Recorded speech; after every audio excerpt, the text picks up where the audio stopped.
Hello, everyone. This is Ross, and welcome to another episode of Fruit Talk. This is the podcast style video that I do for you guys every Wednesday night at 9 o'clock Eastern. We talk a lot about fruits and a lot about vegetables and how to use all that stuff in the kitchen. In fact, very recently, we used some figs that my buddy Dom and we decided to make a nice little pizza. We used the tomatoes that I grew, made our own sauce. Everything came out wonderful.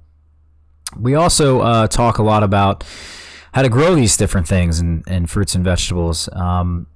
Tonight's episode, we're going to be talking a lot about what my plans are for the fall of 2019.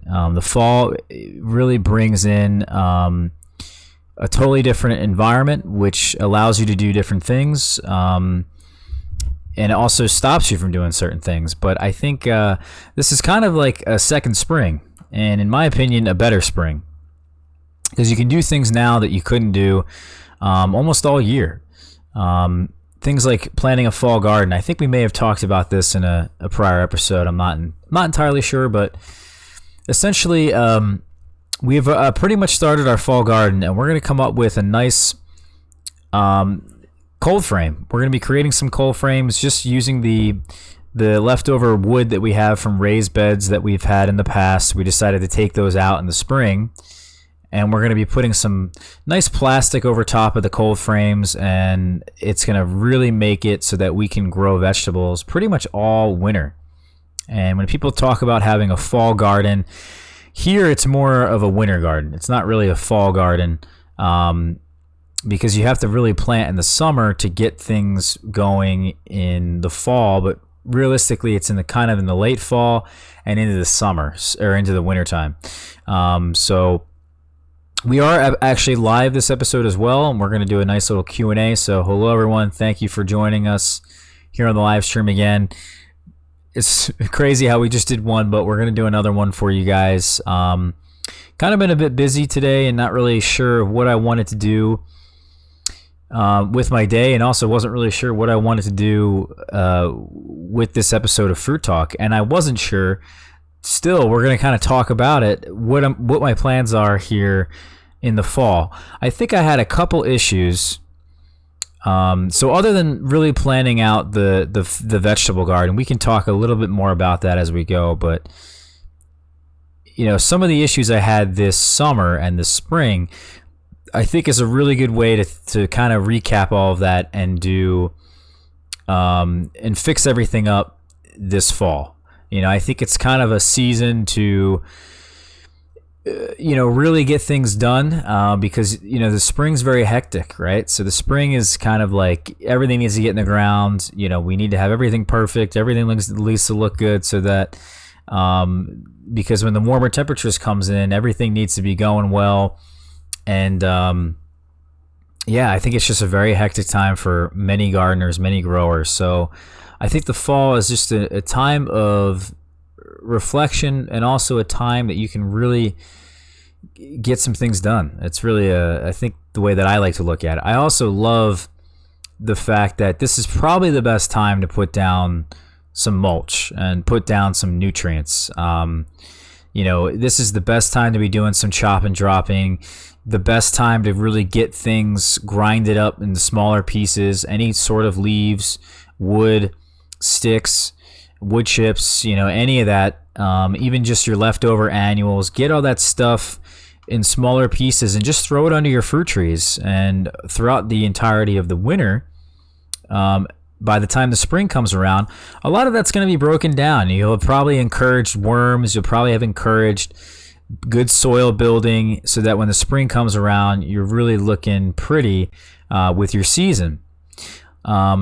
Not only that, but this is really the time that a lot of things can get established. We don't have to really deal with a lot of the heat of the summer.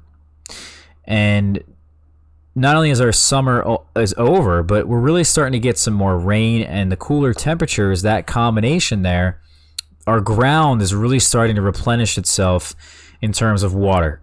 There's definitely parts of my summer that are a bit dry, and certainly things could probably use a bit of water, especially when I had planted out, I think, my my fall garden or winter garden for this year, when planting that out in the summer, I think I probably could have done with a little bit of watering that time of year. Although I don't like to water anything in the ground, I think it was probably a nice little benefit because we do get a bit dry, especially on the surface. Especially the soil that isn't covered. If I cover my soil with some sort of mulch, everything underneath is going to remain wet or moist, I should say, for the entirety of the season. Even throughout drought, it seems like I'm golden.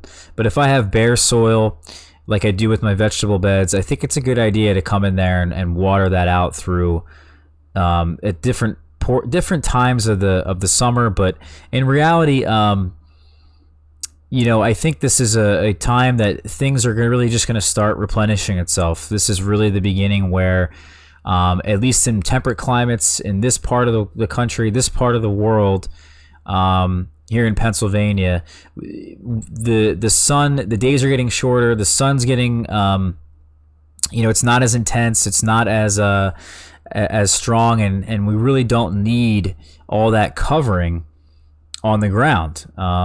Because there's just so much more rain. There's more, what is the exact terminology of this? There's more rainfall than there is evaporation. Does that make sense? I don't think that's exactly what I'm trying to say. But essentially, there's a certain time of the summer where the rain doesn't keep up with the amount of evaporation, and it doesn't keep up with the amount that our trees are sucking up. So there is a point of the summer, at least, where even in my very stable climate, that things need a bit of water. And I think once that portion of the season's over with, you don't really have to cover the ground if you don't want to. It's really recommended to cover the ground from sometime in June all the way till about September 1st. And pretty much after that, you don't really need a whole lot of water. And even with my potted trees, my potted figs, they don't really need a whole lot of water after September 1st. And I remember last year we didn't water any of our figs until June 1st, and then we stopped it on September 1st. In fact, it just completely... all the rain just made it so that I didn't have to water them one little bit the rest of the entire season. And now what I'm doing is actually trying to get rid of that water from September 1st onwards because it's just too much water. So anyway, the point is I think this is a really good time for certain things to occur, and I'm kind of really taking advantage of it, and I think this video is going to help hopefully you guys, but also help me a little bit. I got myself a nice little pad here with a pen. I'm going to write some things down as I go, I hope, just for some things that I want to do. So first off, I want to plant some fruit trees, but not really. I think I'm going to be realistically moving things around. We're not really creating anything new. We have enough fruit trees as it is. I've realized as certain things have gotten to a certain age, a certain size, I don't really need to have 8 peach trees. I don't need to have 8 persimmon trees. You know what I mean? I need to have a certain amount of a certain thing at a certain time of the year, depending on my needs. And certain things can certainly be a little bit more work than I want. Things like peaches, I pretty much will have peaches in the future with all these peach trees that I have. I mean, I'm going to have so many peaches that even this year I didn't really know what to do with them from just 2 trees. One of the trees didn't bear all that well, but one of them put out 300 peaches, and I couldn't keep up. I couldn't eat them all. It was just a giant mess in reality. So if you're not really prepared and you're not really willing to do these extra efforts, these extra steps to handle these fruit trees, I don't really recommend it. And it's now finally getting to the point where some of these things are of the right age that I don't really need to have multiples and multiples of them.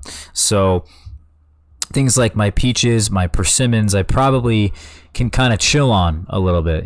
Some of these other stone fruits like my plums and apricots, they haven't really come in fully just yet. You know, they still haven't really matured just yet. I have probably the right amount of those, maybe a couple too many plums. You know, I'm going to make a list right here. I got too many plums, probably too many peaches. I got too many, probably a couple too many persimmons.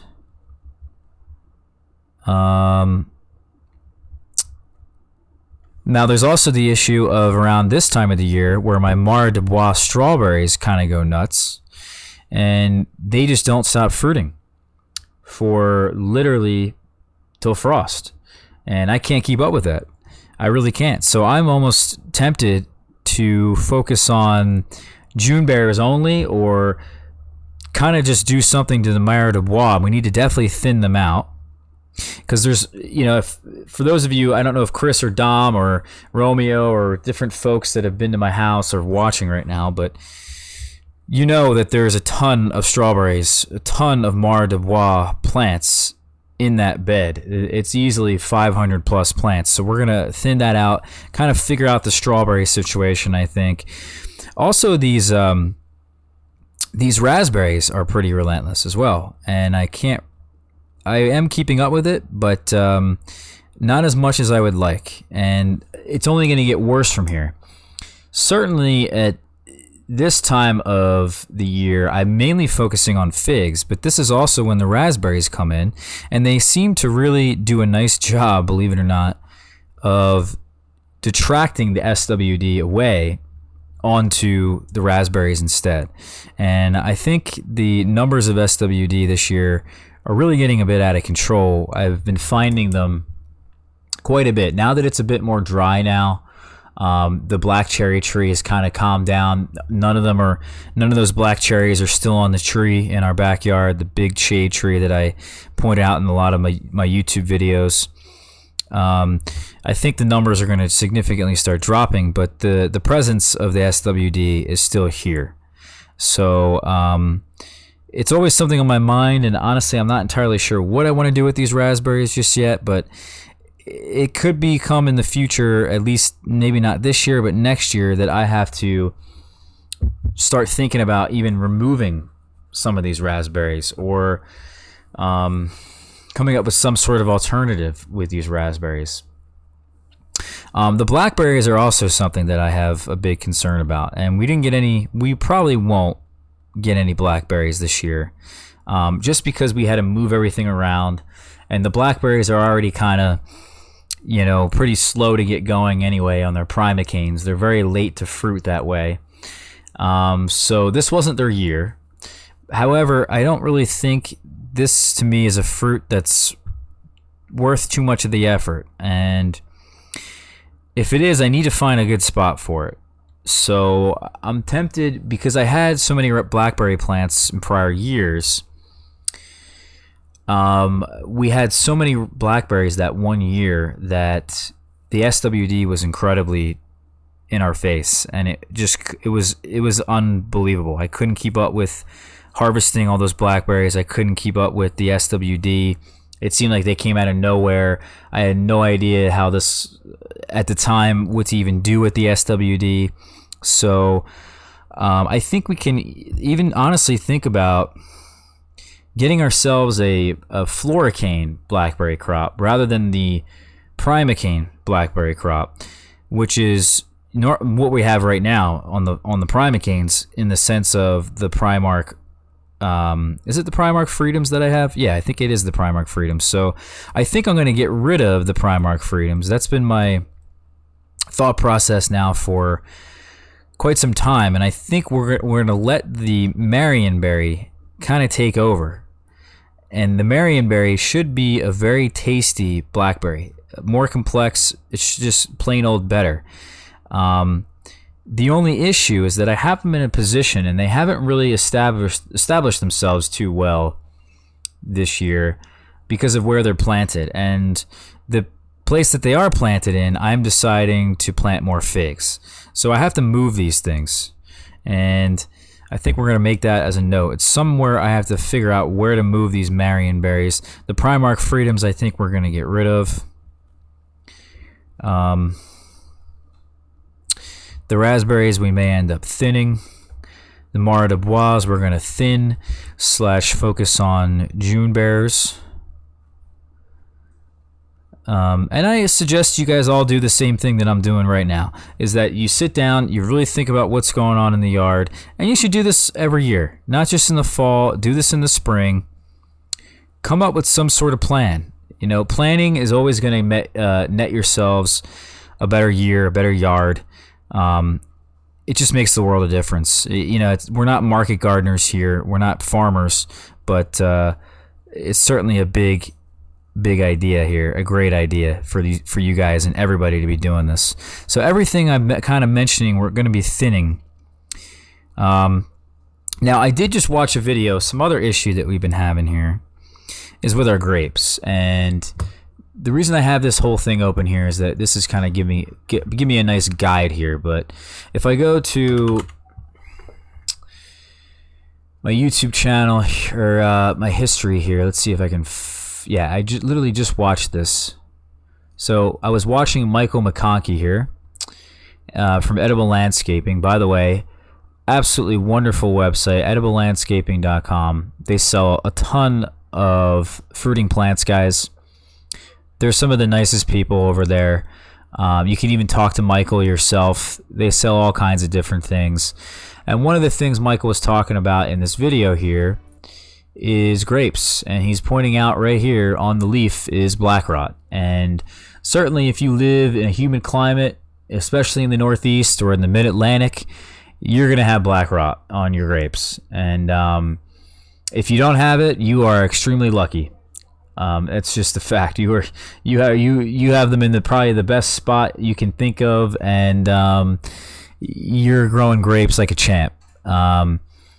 It was suggested to me that I start spraying them with Spectracide Immunox, and Spectracide Immunox, if I show you guys the product here, it's a really horrible spray.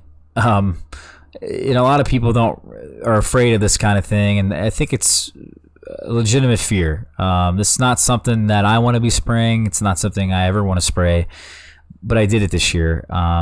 Especially what you're supposed to do is spray the grapes on, you know, as soon as they start blooming. So right after their bloom, when the new shoots on the grapevines are, you know, about a foot in length, the new growth is a foot in length, give them a nice spray with the Spectracide Immunox, and that kills that disease. That kills the black rot. And this is a really powerful fungicide for that purpose.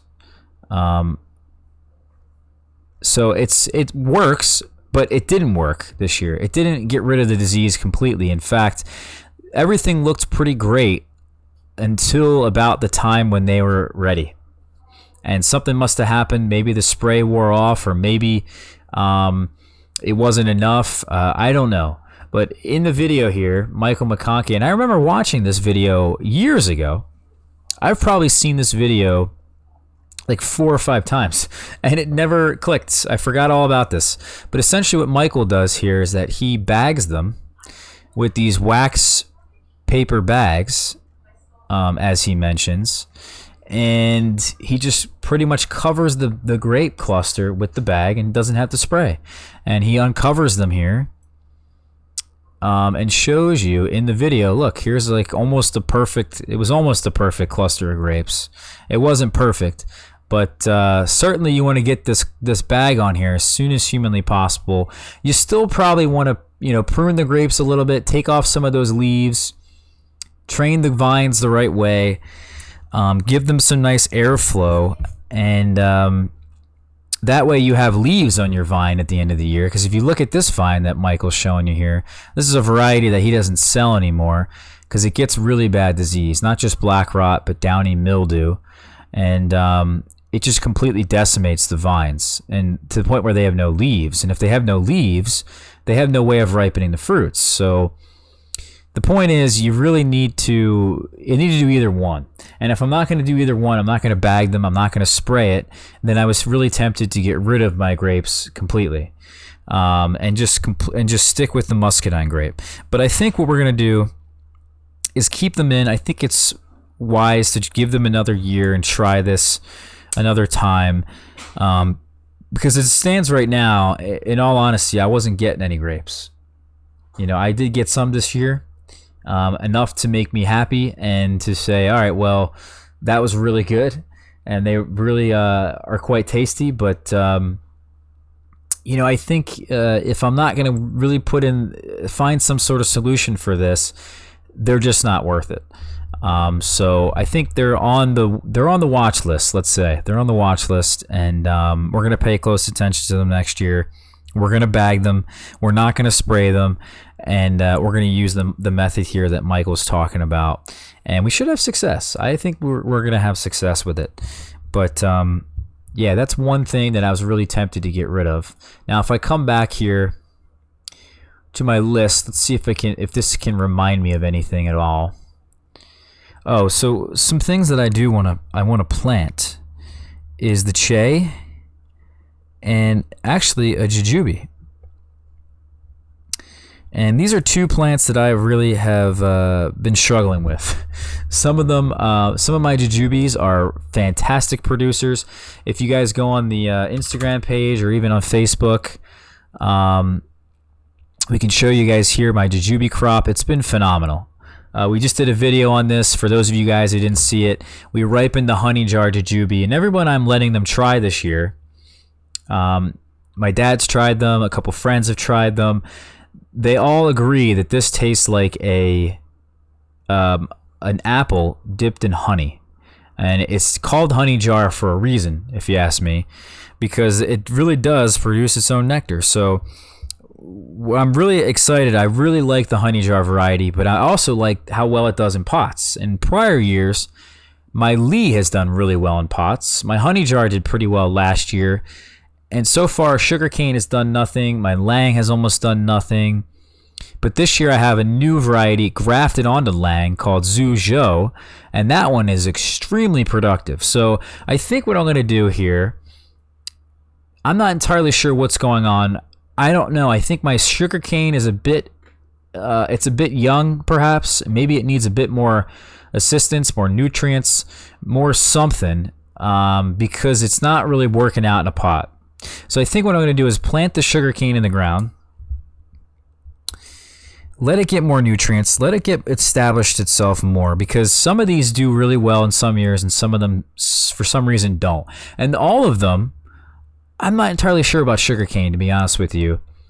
Oh yeah, sugarcane had tons of flowers on it. They all had tons of flowers, but the pollination's been very spotty, and I don't exactly know why that is. It seems like certain things pollinate these better than others, and I need to do some research here. I need to probably go on growingfruit.org and look up, what it is that, jujube pollination or something like that, and see if I can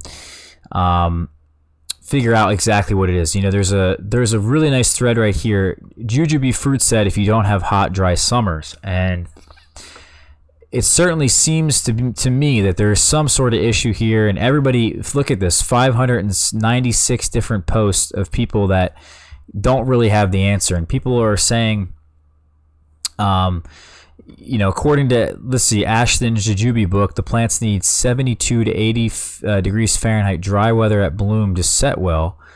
So I don't exactly know what the answer is. To me, I have the opinion that we need to encourage some pollinators in here. I don't know. It just seems like to me that there was tons of flowers and not enough fruit set. So what I think I'm going to do, I don't think it has anything to do with the heat. I really don't. Maybe the drier weather has a lot to do with it at bloom.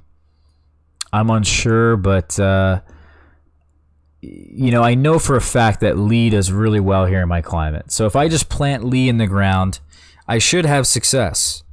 I should. Now, whatever I did this year, because the Jujubes got off to a wonderful, wonderful start this year. I had them in pots. We woke them up pretty early in the patio. Actually, April 15th, they got woken up this year, which is incredibly early. Stupidly early. In prior years, they've woken up around June 1st, even June 15th. And by that time, I wasn't really even eating Jujubes at this point of the year. And it was kind of disappointing. A disappointing crop in general. So for me to be able to get them now is awesome. But maybe the fact that when they bloom, as Scott here is kind of alluding to, is that the temperature and the weather is just not right.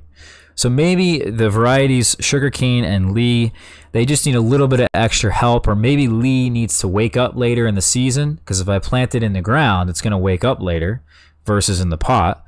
So I think maybe we'll plant those two.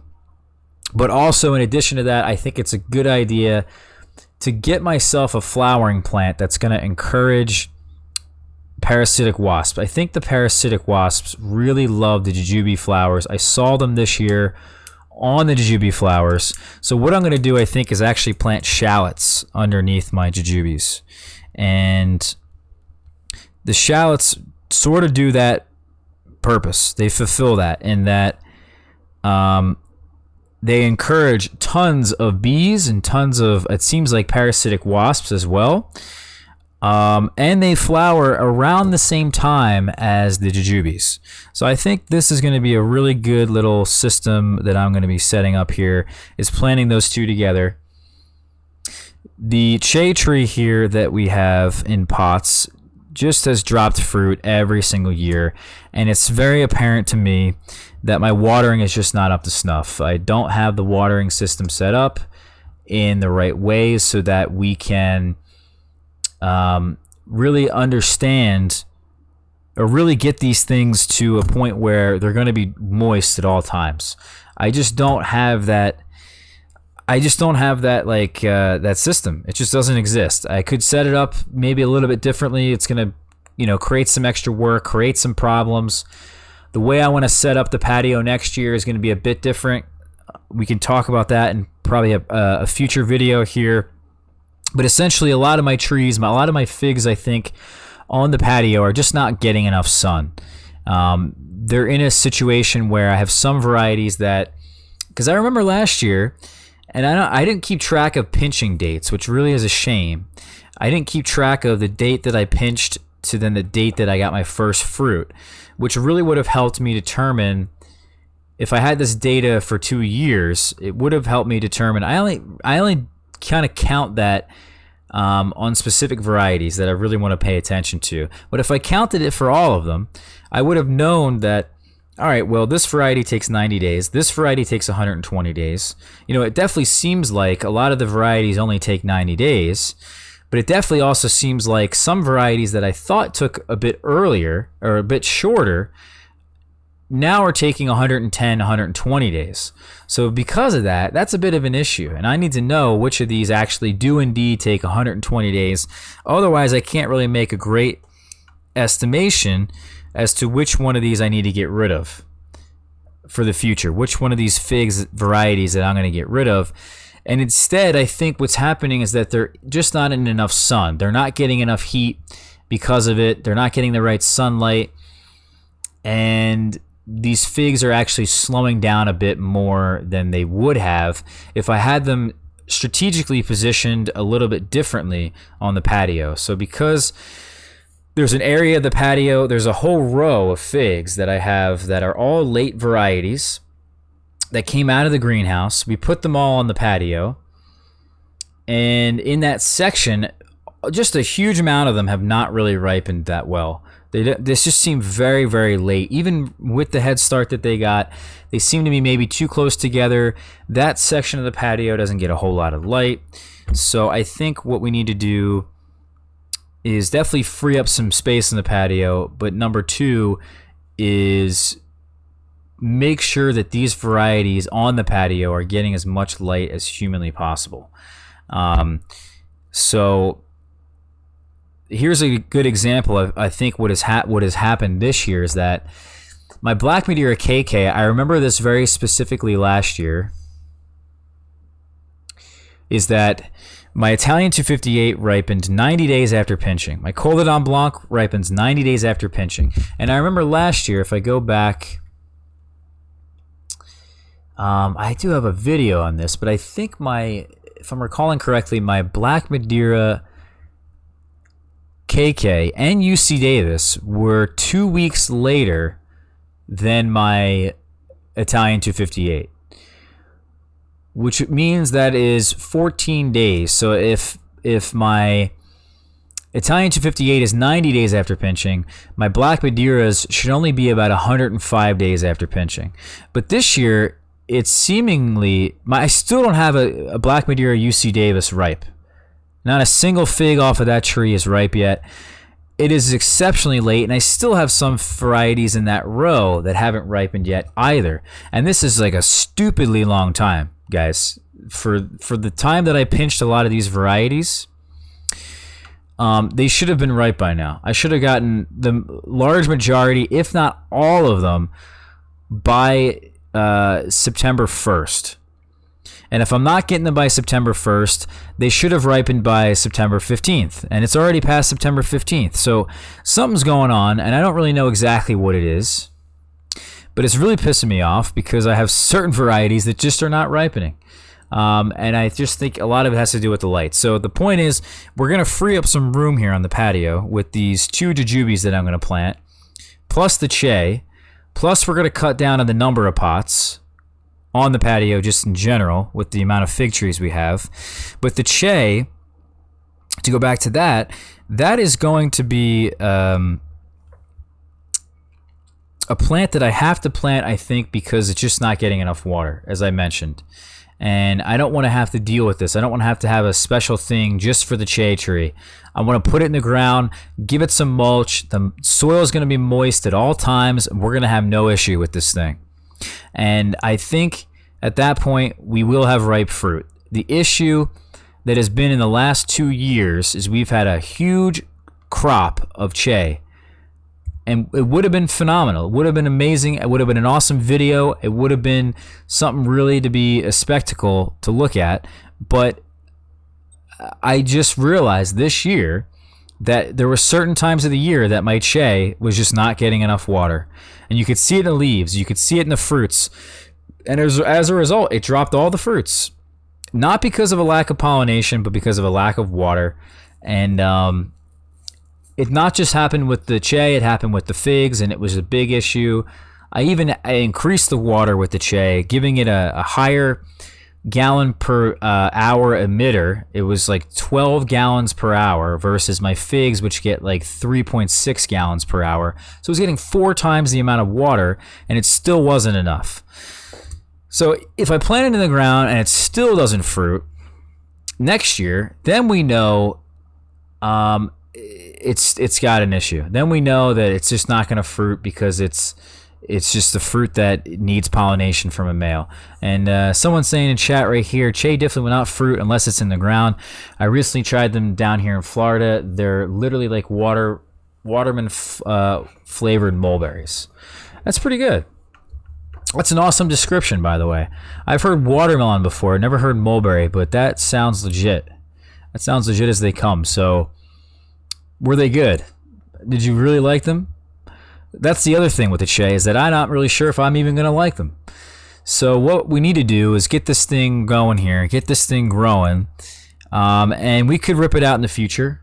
We don't have to leave it in forever, but the point is, this is an experimental orchard. This is an experimental... Everything we've been doing here has been experimental, a learning process.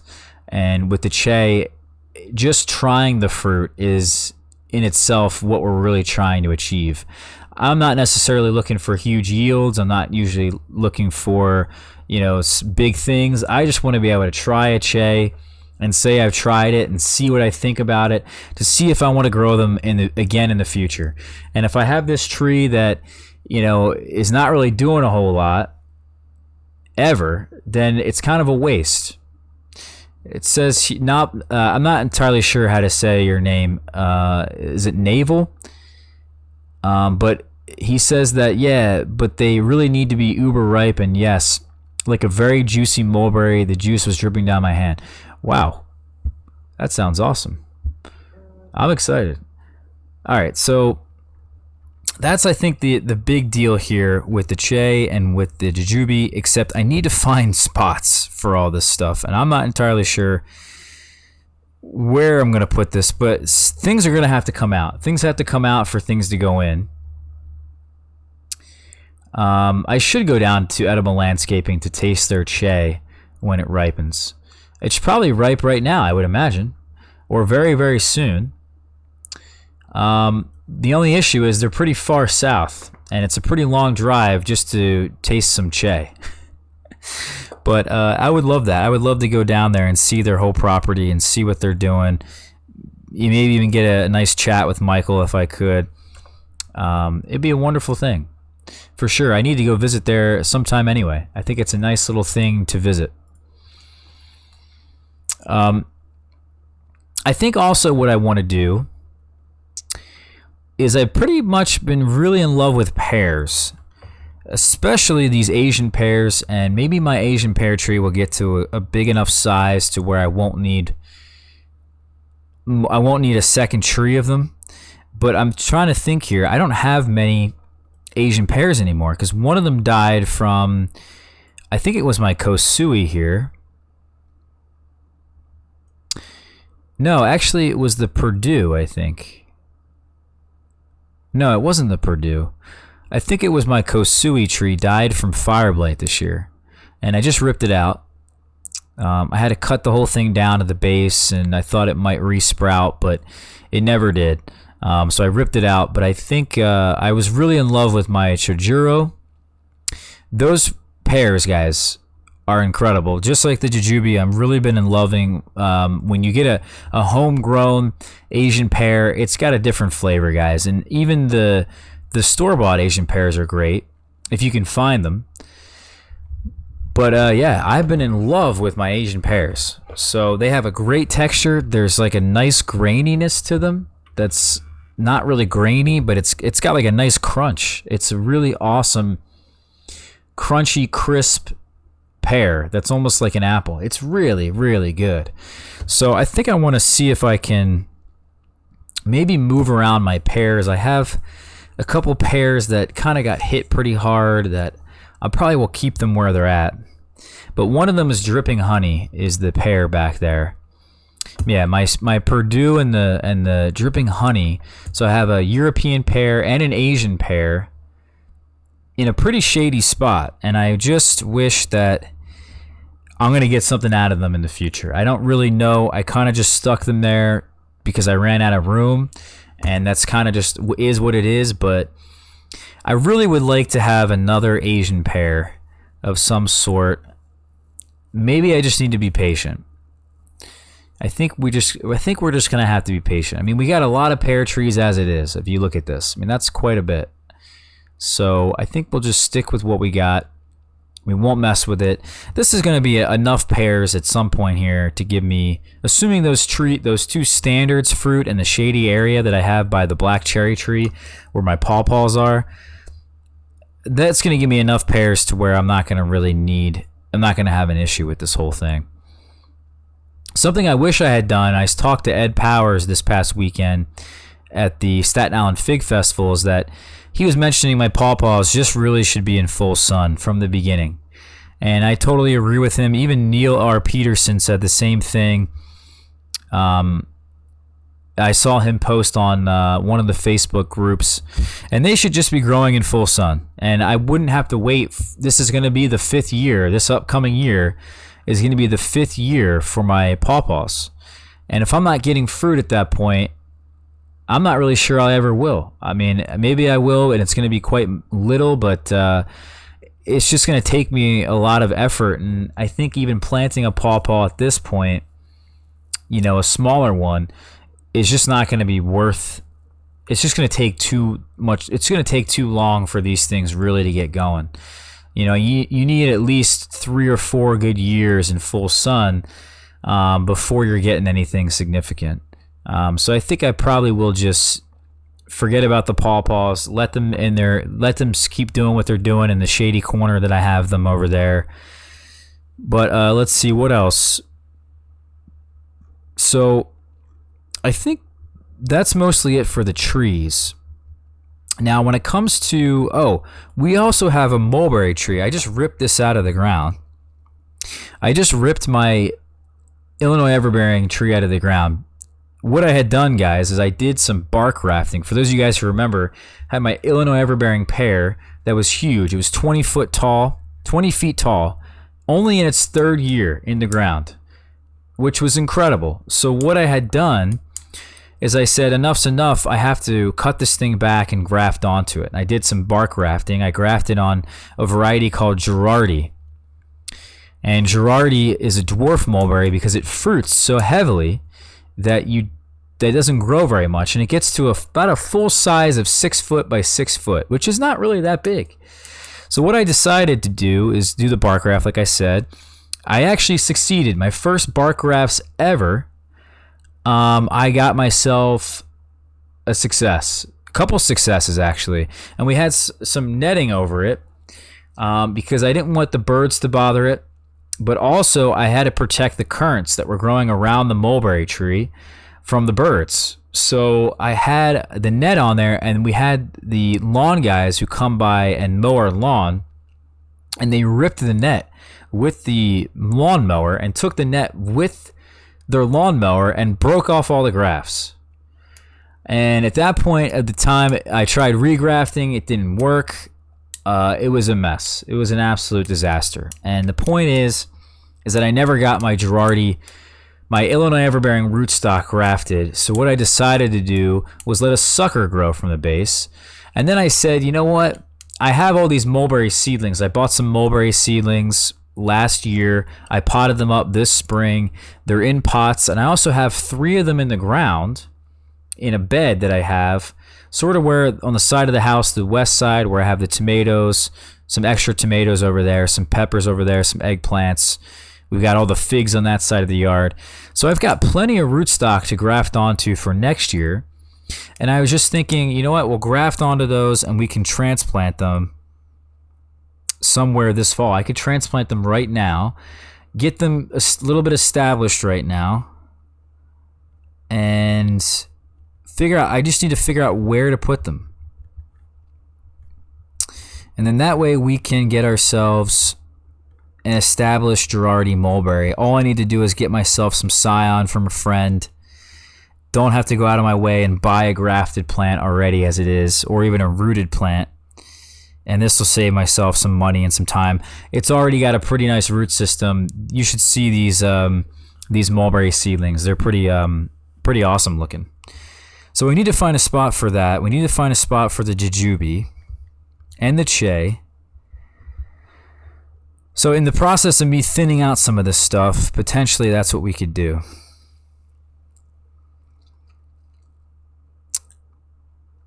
So that sounds good. I think I won't thin out many of these persimmons because I love them so much. It really is kind of, excuse me there, guys. It really is kind of incredible how just tasty these persimmons are. So maybe I should wait. Tammy said you should try the Pakistan mulberry. It fruits long the size of a finger. It grows best in ground. Yeah, it gets to a very large size though, and it doesn't grow here in this climate. It's just not hardy enough here, Tammy. It's probably hardy to only about somewhere in zone 8, and they say it's a very tasty mulberry, I'm sure, but I'm looking for a mulberry and different fruits that are just very easy to grow, and that's not one that's going to fulfill my needs here in this climate. If I was living in California, yeah, totally would grow one. All right, so I think that's pretty much it for our trees, as I was mentioning. The other thing I kind of want to just, well, I can't get rid of them at this point. I can't do it. It's just, it would kill me, I think. But getting rid of those apple trees, to put in a standard, it would be such a better idea. But at this point, I can't do it. I can't do it to myself. I put in too much work, too much time for these apple trees to get established, and we got them perfectly planted out now in a very dense row, dense system. It just is what it is at this point, I think. Now, something else we need to get going here is that underneath the kiwi vine, our Anna kiwi vine, we just have too many things going on in the form of, we have under there some gumi, which I want to plant more gumi, by the way. So gumi is one thing for this wintertime. We need to find a spot for it. What I'm going to do is take off a really long cutting. Honestly, a 4-foot long cutting. Maybe I'll cut it in half. I have a multiple shoots off of that gumi plant that are 4 foot long. And what my plan is to do is cut off those big shoots and just stick them in the ground in the spring and get ourselves more gumi established. Maybe I can do it now because it's a bit cooler, and that would maybe get them sort of semi-established before the wintertime. It could be a mistake. I'm not sure. I think maybe I'll do it. Yeah, let's do it. Let's try it and see what happens. We tried it earlier in the summer, and it was just too warm out. It just didn't work out. The wood wasn't hardened up enough.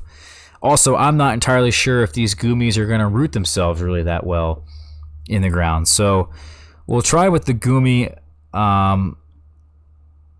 We'll plant some cuttings of it, I think. We'll find a spot. We'll plant them in the ground. But also what's underneath them is a lot of comfrey. Underneath that kiwi vine is a lot of comfrey, which is okay.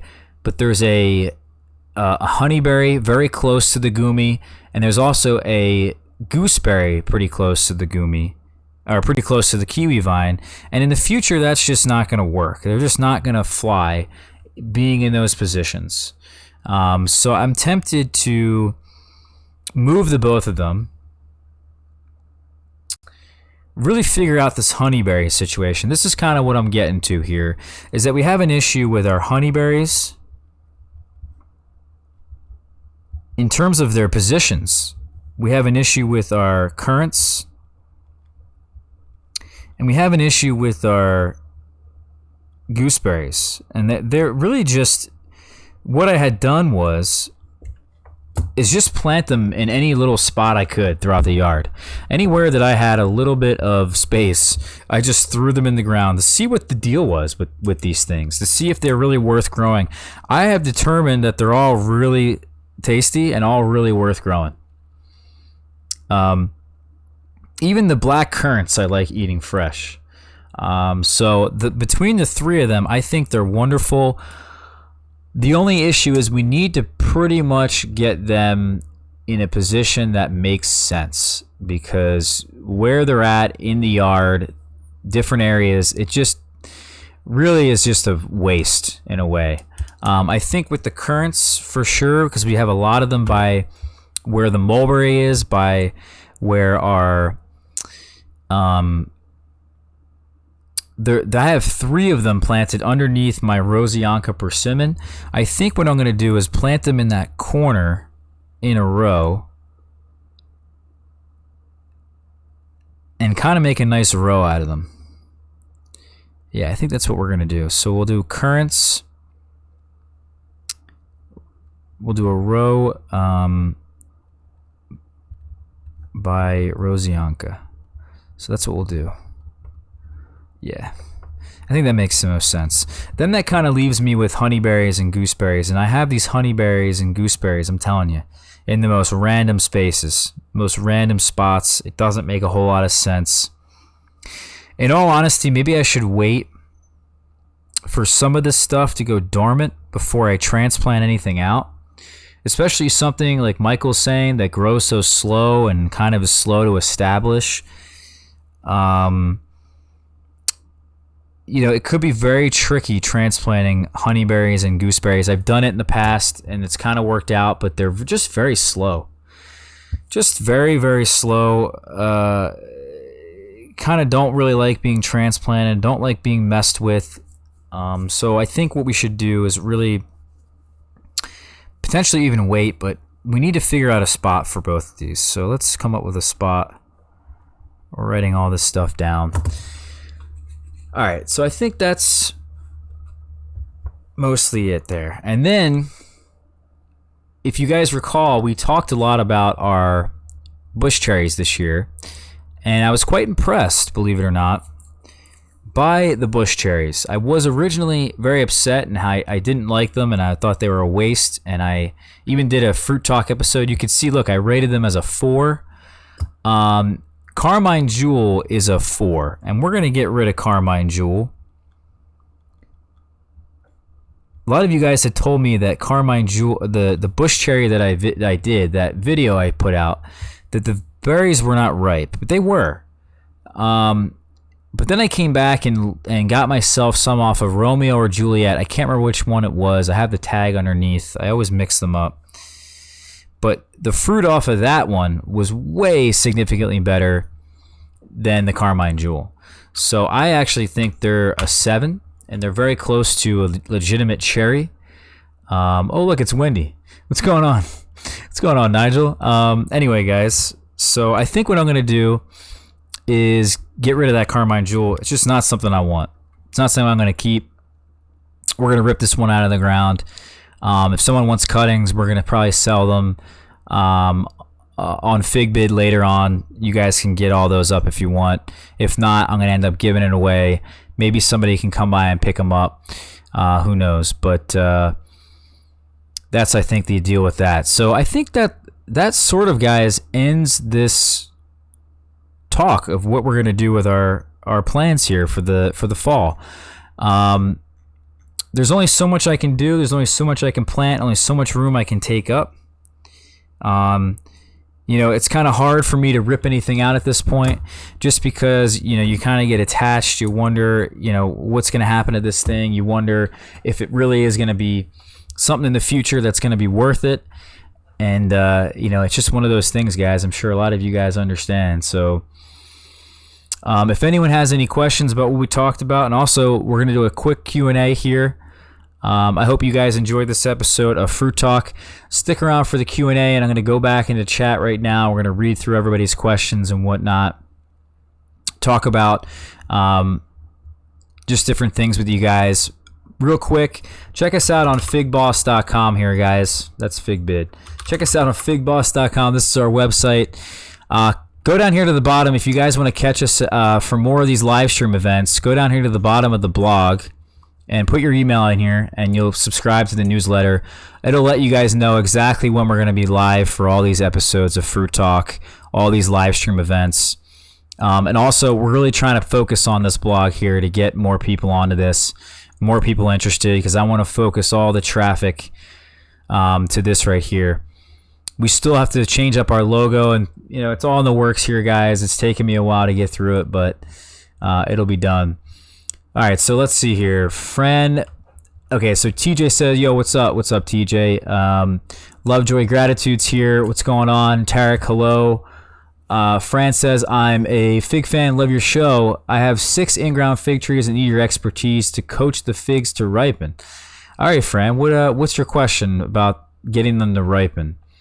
Do you have anything specific? You should tell me if they're, what the varieties are. Tell me what the varieties are. Tell me also, if they're actually setting figs, because some of them potentially could not have any figs on them at all. And then some of them could have figs on them, but they're just not ripening. So tell me what your issue is here, and I'll try to help you the best I can. Harry says, hello, Ross. Great info. Hello, Harry. TJ says, I agree with you about the mulch. Right now I'm prepping nitrogen fixers with the correct bacteria to cover the crop, the spot I'm going to plant tomatoes in next year. Okay. Interesting. Steve says, can I plant Asian pear trees in the fall, or should I wait till spring? Steve, you can plant anything you want right now. That's like the beauty of the fall. I think it's the best time to plant anything.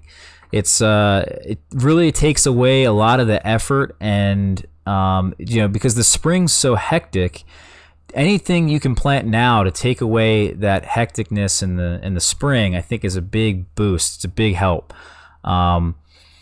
Also, I think it's a big benefit to do this now just for getting the tree established. Any of these trees that are more temperate growers, so things like pears and apples and stone fruits, even some grapes, they're going to establish themselves better now, because even if it's cooler outside, their roots will still grow. It's not like a fig tree where the fig only grows roots when temperatures are above 50 degrees Fahrenheit, and realistically, even at that 50 degrees Fahrenheit, it's not doing a whole lot.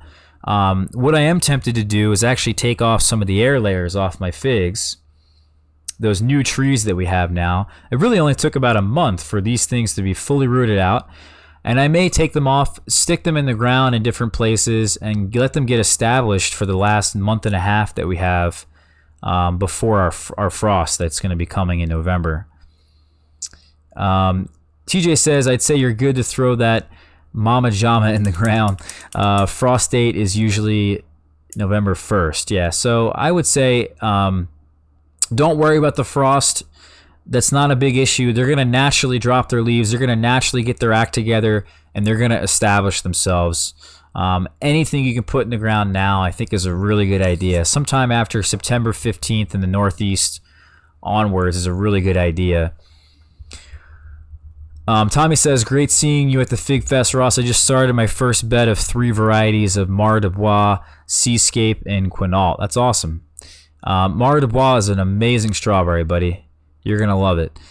Vic says, hey, what's going on, Vic? Tommy says, anyway, I can get away with a plum, apple, peach, pear, or apricot in a pot and leave it outside during the winter. Yeah, I do that. I've done that every year.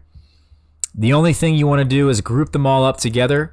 Get yourself straw and insulate the pots. That straw is going to really keep things at a static temperature. This is not just for when it's 0 degrees outside, but also when it's in the early spring in like April. You don't want these things waking up too soon. So you take off that mulch, you take off that straw that's insulating them and keeping them at a static temperature when that last frost has passed. This is a really nice way to get your stone fruits and things that flower very early, get them to the point where they can wake up a bit later and flower a bit later, so you can miss that frost that sometimes comes in and ruins our entire crop. Sean says, hey Ross, I'm new to the fig tree addiction, long time fig fruit addict. Love your videos, my friend. If a fig is planted in an area that's too soggy and there's trunk damage from a string trimmer, can the bark be scraped, treated to root and soil added to build up the... Yes. That's a really good idea. So what we do with our air layers here is we take off all the excess bark, we expose that cambium, we actually take off the cambium and expose the hardwood, which is that yellow wood underneath the green layer. If you expose that hardwood, then you're going to let yourself really be, your tree is really going to be easy to root and put out roots in that location there. So if you just mound up some soil, mound up anything that's going to stay wet, you're going to get those roots to form. You're going to have a nice little area there that the tree is going to root into. And in fact, it may be a better thing for your tree, because building up the soil, getting your trees on a mound away from that soggy area is going to be a big benefit for the tree and also the fruit quality. I mean, everything about growing a fig needs less water, especially if it's in a soggy area or an area with a lot of water. TJ said, bees love oregano flowers. Maybe set up some hanging pots of oregano in and around your jujubes. Yeah, I think that's a great idea, except that the bees are not pollinating my jujubes, it seems like. The bees don't go near it. The only thing that really pollinates it seems like, are my parasitic wasps and the flies, it seems like, that are on these things. Let's see here. Where are we at? Michael says, ate my first fig from the Azores Dark. Now I understand what you're talking about, the complex flavor. That's awesome. Congrats, Michael. It's really a wonderful fig. Tommy says, do you have any Col de Dame Blanc or Col de Dame... what are you asking me here? Do you have both Col de Dame Blanc and Col de Dame Blanc? They're the same thing. Yeah. Any difference between where they're from? No. Same thing. The real spelling is Col de Dame Blanc. So the real spelling would be this. Okay, TJ says, okay, plant some shallots. Yeah, I think the shallots are really going to be a big benefit here. Navel says, I'm sorry, I can't pronounce your name. Mr. Rodriguez, let's say that, or Mrs. Rodriguez, I'm not sure. Mr. or Mrs. or Mrs. or, you know, whatever. I have also begun writing down the dates from the figlet to ripening fig for future reference as well. Okay, that's awesome. Yeah, I really should have done that, but with like 200 varieties, it just seemed so overwhelming. And if anything I should have kept track of, it should have been that, to be honest with you. Let's see here. Michael says the Asian pears are very good this year. TJ said the Asian pear crunch is great. Lovejoy Gratitude said, do you spray your peach trees? I do not. And they actually do really well with the Espaye farm. It works out real well. TJ said, my uncle waited 15 years for his Jabotacaba to fruit. Even in Honolulu, keep faith. I don't have 15 years. But yeah, that's awesome. Tammy said, you should try a Pakistan mulberry. Oh yeah, we talked about that, Tammy. Cammy said, Cabin Bound said, spread your trees and put the pots on top of bubble foil. The light reflecting back up will give you heat and extra light you need. Use the bubble foil in the winter to wrap your trees. What is bubble foil? Oh, okay.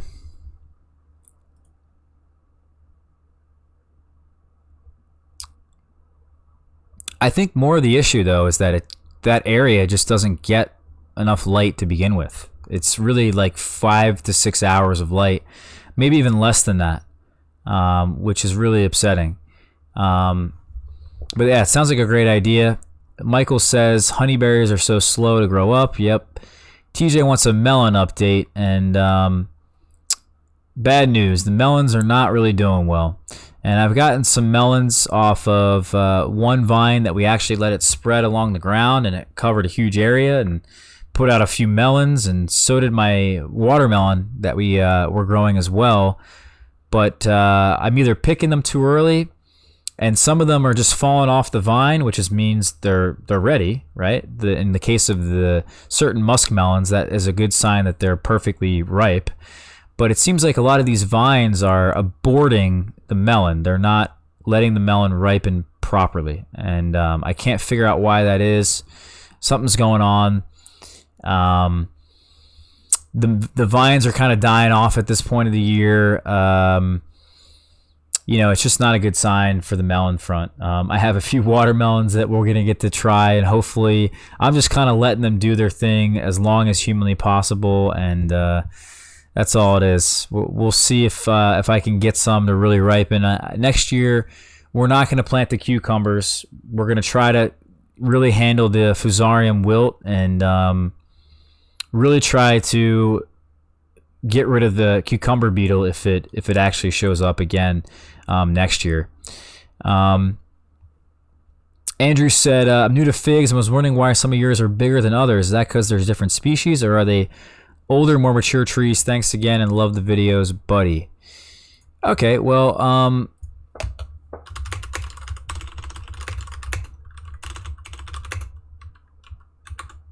I have a video exactly on this thing.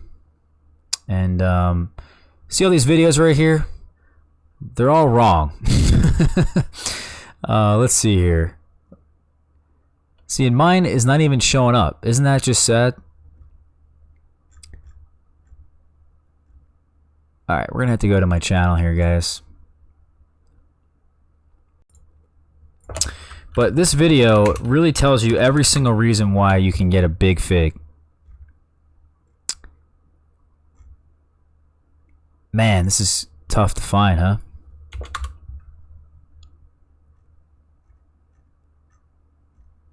So I did one last year on it. And essentially the basis behind all of why your figs are bigger than others is simply due to the fact that genetics, right? So I can only get so tall, right? Based off of my parents, based off of their genetics, based off of what they gave me. I'm only going to be so big, right? I'm only going to have, as big muscles as I possibly can have with the perfect nutrition, everything perfect. I can only get, a yay big bicep, let's say, right? It's the same thing with a fig. They're genetically designed to only get to a certain size. Now, if you really want larger figs, you're going to have to really just overwater them. It's simple as that. So if you overwater them, you give them a bit more water, they are going to swell a bit more, and that's just something that you can do. However, the more you water them, the lower the quality will be. So it's a bit of a shame, but it is what it is. Let me try to find you that video here.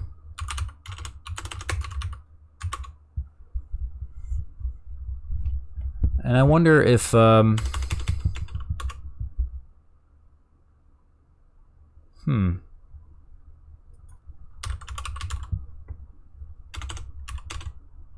Must be a key word that I was using here.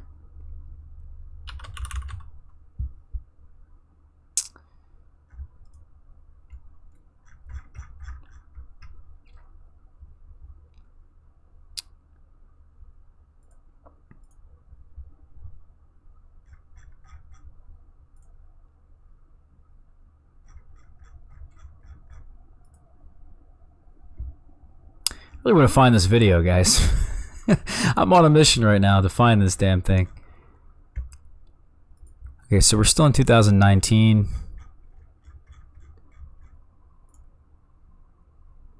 Man. Put a lot of videos out this year, guys. Alright, let's see. What do we got here?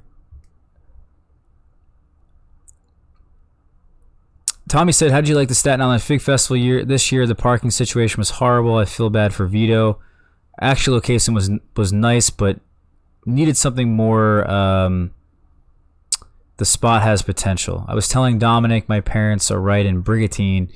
We should have an Atlantic City Fig Fest. I'm Fig Fest out right now, to be honest with you, especially after that one. It was a nice event, and I have to say, it was a good one, but I loved it more in prior years. And I think the event's getting too big, too commercialized. Not enough of the people who are there just for the hobby. I had a few people come up to me that were actually kind of rude and expecting me to give them figs that I grew. It's like, you know, I put a lot of effort into this, and I have these figs here for the people that showed up that I knew and the people that watched my videos. And that's why I brought them. I didn't bring them for just some random person to come up to me and share a fig with them. Not that I didn't share the fig with them, but some of them were a bit rude when I told them no. I said, you know, that's just, I don't want to give it to you because I have it reserved for a specific purpose. And they got pretty pissed at me. Here we go right here. So this is it. How to get huge figs 2 ways. And basically it talks about genetics, talks about why I'm so short, and it talks about watering them. So there's the video there. I hope that helps. There's literally no other way, and I'm actually trying to find ways to get my figs smaller, because the smaller they are, the better they'll taste, and the better they're going to have. They're going to have a higher quality, a better ripening. Pretty much everything here in this climate with the amount of rain that we have, it's better to have smaller figs. Navel says, have you had the chance to try out a closely related family to the mulberries and the figs, the Anonaceae family, the Cherimoya, I believe? There's a few with great hardiness. Well, there is one in one of the I think the Anona's Cherimoya. I thought it was in the Asimina family. Yeah, it's in the Annona family, which I know the pawpaw's in the same family. So I'm growing a pawpaw, and I've tasted them. They're great. Yeah, okay, so the pawpaw is in the Asimina family. But I thought it was related to the Cherimoya. Yeah. The same plant family. Okay, yeah. Alright, so basically, yes. And I've also tried a Cherimoya as well. The only one that you can really grow here reliably is a pawpaw. And I wish I could grow the other ones, but that's enough for me. I think they're great fruits, and they also have a flavor. It's kind of like growing a banana here. You can't really grow a banana here, so that's like the best thing I can do. Evan said, hey Ross, I have 3 6-month-old cuttings. Should I keep them indoors or bury them deep in the ground with lots of mulch? Help. Well, Evan, if they have hardened up wood and they're established plants, you should let them go dormant with the rest of your trees. Put them in storage with the rest of your trees and have them wake up really strong next year, and you'll be off to a really wonderful start. If you try to keep them awake and you keep them away from frost, you're going to regret it. So in my experience, even just young cuttings that really didn't grow much at all, but they have hardened wood, let them get hit with a frost or two, and they're going to do just fine. They're not going to take so much damage from it, or damage at all, really, just because they're young. You just want to make sure that they're established enough to make sure that if a part of it does indeed die, that it can then hopefully get through the wintertime okay. If you have a tree that you think is going to take damage and it's not going to make it through a portion of that damage, you want to keep it awake all wintertime, and that's hopefully not the situation that anybody's in, because that's a bad situation to be in. Andrew said, thanks, bud. Mine are all small and great. Just curious. TJ said, smaller figs have more concentrated flavor. Messing with any Yacone, Ross, it's a sweet root called a ground apple. Yeah, I had a friend, Yatama, that sent me some, and they just didn't make it. It didn't grow. I'd like to try it next year for sure. Figure out a spot for it. I'd rather grow that than the sunchokes. Yeah, so I definitely am trying to find them. Like, no one sells them, so you have to kind of buy a tuber or start from somebody else to get them established. Tommy said, do I need more than one pawpaw? Yeah. How big do they get? Ed was nice enough to let my wife and I try them. Yeah, dude, you need 2 of them unless you get sunflower. Sunflower is the only self-pollinating tree, pawpaw tree. If you're going to get one, that's the one I'd recommend, and that's also the one Ed recommends. He told me right at the event. Vic said, thanks for offering me a VDB on Sunday. It tasted great. No problem, buddy. It's an awesome fig. Do you root your mulberry cuttings the same way you root your figs? Yeah, I would do that, except I would put some rooting hormone on them. It just takes a bit longer. You know, you may have to set up a misting situation. You know, I think for sure I had some cuttings that I just stuck in the ground, and they didn't seem to root, but they did leaf out. So it seems like to me that rooting them indoors is probably your best bet under controlled environment and getting that rooting hormone on. So anyway, guys, we did this episode here of Fruit Talk. We're about an hour and a half in now, or hour and 15 minutes in now. If anybody has any other questions here, we're going to wrap this up very soon. Again, I want to thank everybody here for watching, and if you guys enjoyed this and you found this at all helpful, consider following us on Patreon. We just got a nice Patreon supporter today. I have to really go out of my way and thank this person. It was wonderful. So if anyone's interested, no big deal, no pressure, but greatly appreciated if so. Anyone else have any other thoughts, any questions before I let you guys go here? I think the fall, just to wrap up this episode here, guys, it's just a wonderful time to do a lot of things in the yard. Really underrated, and a lot of people go out of their way to spend crazy amounts of time in the spring, crazy amounts of time in the spring, and money in the spring. For what? I think actually the fall is a better time of the year, and there's less people running around like crazy people trying to get mulch. Put the mulch down now. You know, it makes a whole lot more sense. TJ says, do pineapples survive in our area? Nope. No, they do not. I'm pretty much growing everything that will survive here that seems to be reasonably worth growing.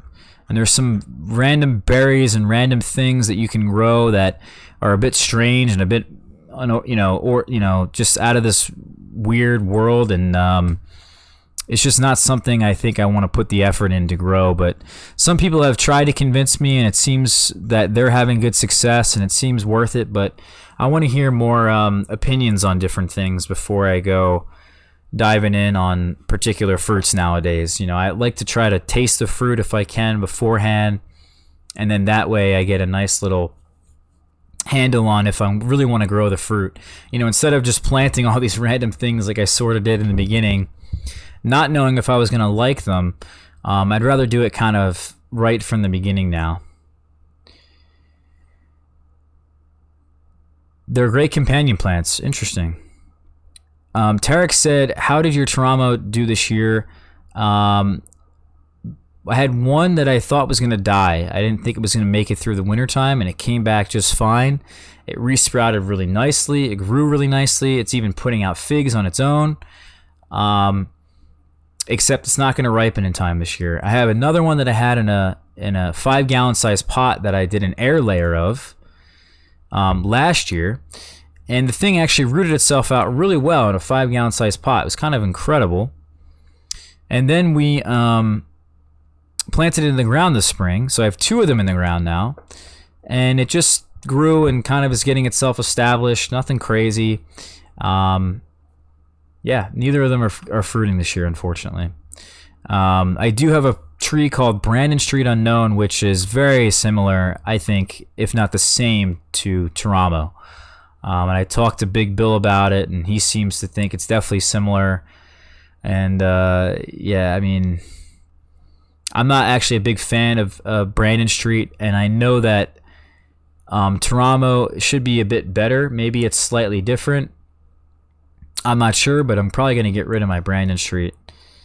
Andrew said I did the same, and thoroughly enjoy my muscadine grapes. Yeah, I'm really hoping that they're going to take over, and if the grapes don't really work out for me in terms of my European grapes with bagging them or spraying them, as we mentioned earlier in the episode here, I think I'm just going to plant muscadines in the future and not worry about it. You know, Lane and Triumph are supposed to be able to withstand negative 10 degrees Fahrenheit. So that's really awesome news to hear. Anyway, guys, I'm going to end this live stream here. I want to thank everybody again for joining us here. It was awesome to hear everyone's opinions and questions. And it's awesome to be able to have people sit here and listen and join in with this. So maybe we can make the live stream a bit more often, but I'm not sure if I can do it every Wednesday night. All right, everyone. Take care, and we'll see you all soon. Have a good night, everybody.